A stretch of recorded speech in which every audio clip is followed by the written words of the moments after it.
Diplopia, or double vision, is the visualization of two images of a single object.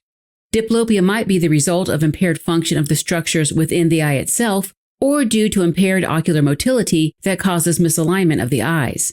Diplopia can be classified as monocular if it's present when one eye remains closed, or binocular if it's present only when both eyes are open.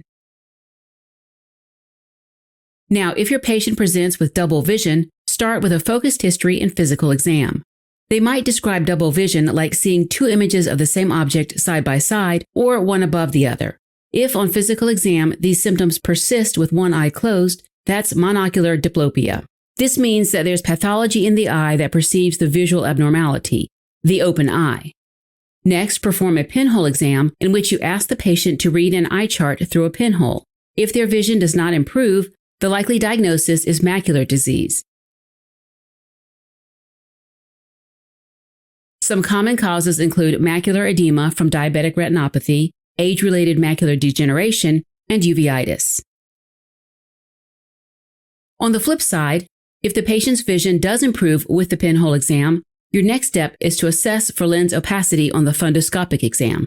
If lens opacity is present, you should diagnose a cataract. Risk factors for cataract development include advanced age, sunlight exposure, tobacco use, diabetes, and corticosteroid use. However, if lens opacity is absent, you can diagnose refractive error. The different types of refractive error are hyperopia, otherwise known as farsightedness, myopia, known as nearsightedness, and astigmatism, which is an irregular curvature of the cornea. Okay, let's go back to the history and physical exam and look at some different findings. As before, patient reports double vision. However, their symptoms improve with either eye closed on a physical exam, meaning that the double vision is due to misalignment of the eyes. In this case, we are talking about binocular diplopia. To find the cause, you should assess the orientation of diplopia. If your patient sees one object on top of the other, they are experiencing vertical diplopia, which is suggestive of cranial nerve 4 or trochlear nerve palsy. The trochlear nerve innervates the superior oblique muscle, which intorts, depresses, and abducts the eye. Here's a clinical pearl. In trochlear nerve palsy, the patient will likely have a head tilt away from the affected eye. If there is a history of chronic head tilt, which might be present in photos or by report, they have decompensated congenital cranial nerve 4 palsy. In this case, they were born with trochlear nerve palsy, but experienced symptoms later in life. On the flip side, if history reveals a recent head trauma, you are dealing with traumatic cranial nerve 4 palsy. Next, let's consider a patient with horizontal diplopia, meaning they see the same object side by side. Here, you'll need to assess for pupillary dilatation.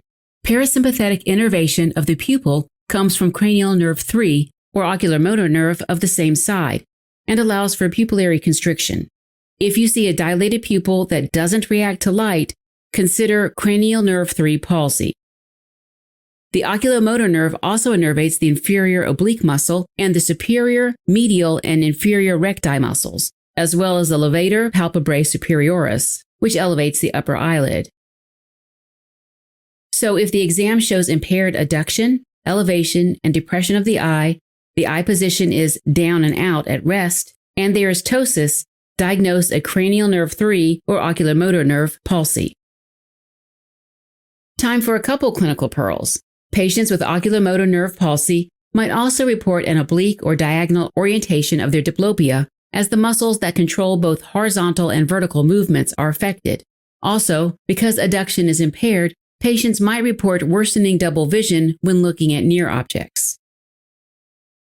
Now, in some cases of oculomotor nerve palsy, the pupil size and reflex will appear normal. This happens with ischemic mononeuropathy, which is caused by decreased blood supply due to microvascular damage that can occur with diabetes or hypertension. Parasympathetic fibers of the cranial nerve 3 that innervate the pupillary sphincter and constrict the pupils run along the outer surface of the nerve, so they are less susceptible to ischemia.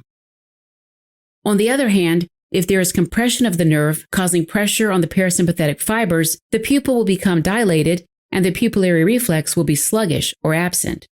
A common cause of compression is an aneurysm on the posterior communicating artery, which you can confirm with angiography.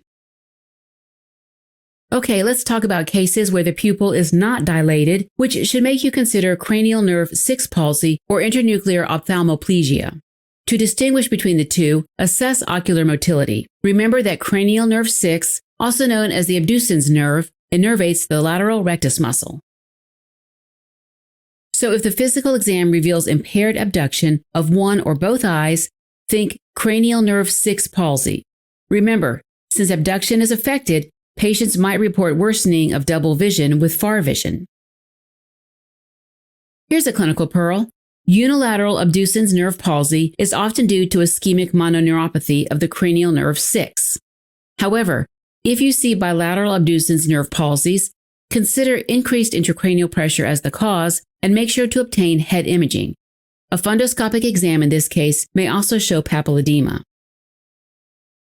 All right, if the physical exam shows impaired adduction in one eye and nystagmus of the contralateral abducting eye during lateral gaze, consider internuclear ophthalmoplegia. This is due to a lesion in the medial longitudinal fasciculus, which is in the dorsomedial brainstem and connects cranial nerves 3 and 6 on opposite sides to coordinate gaze. The most common cause of internuclear ophthalmoplegia in younger patients is demyelinating disease, such as multiple sclerosis, while the most common cause in older patients is stroke. A brain MRI will help with your diagnosis. Here's a high-yield fact. Cranial neuropathies can result from injury of the nerve axon or the nuclei.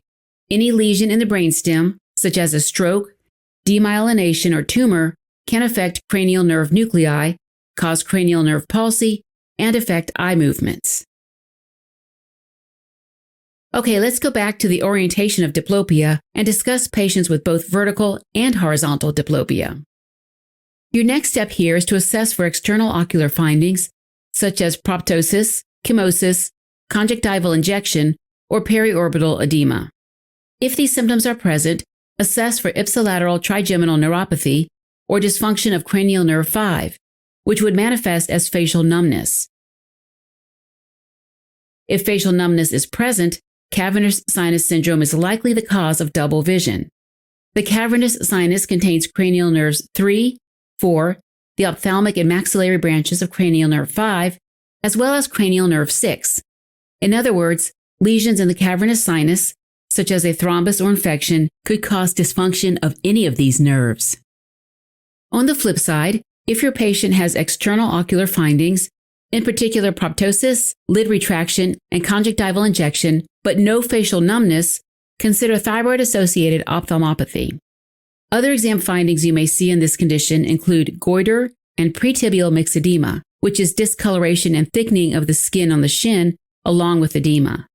In this case, send labs for TSH receptor antibodies and thyroid function tests and get a CT or MRI of the orbits.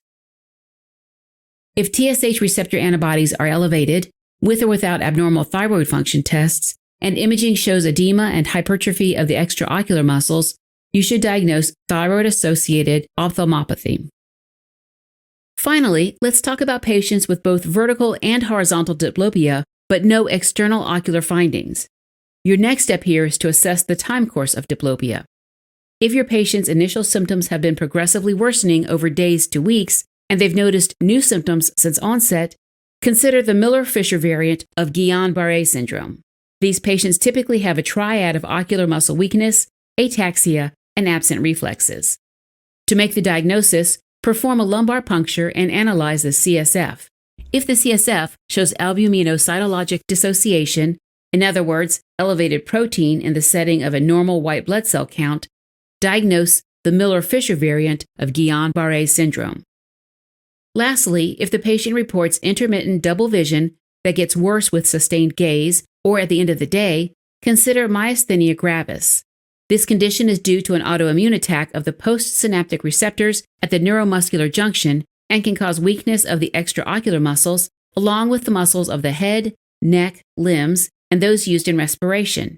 In this case, order serum antibodies against acetylcholine receptor, muscle-specific kinase, and lipoprotein receptor-related protein 4. If any of these are positive, you can diagnose myasthenia gravis. All right, as a quick recap, monocular diplopia suggests macular disease, cataract, or refractive error. On the other hand, binocular diplopia suggests impaired ocular motility. If the diplopia is vertical, consider cranial nerve 4 palsy. If the diplopia is horizontal and the pupil is dilated with poor reactivity, think cranial nerve 3 palsy.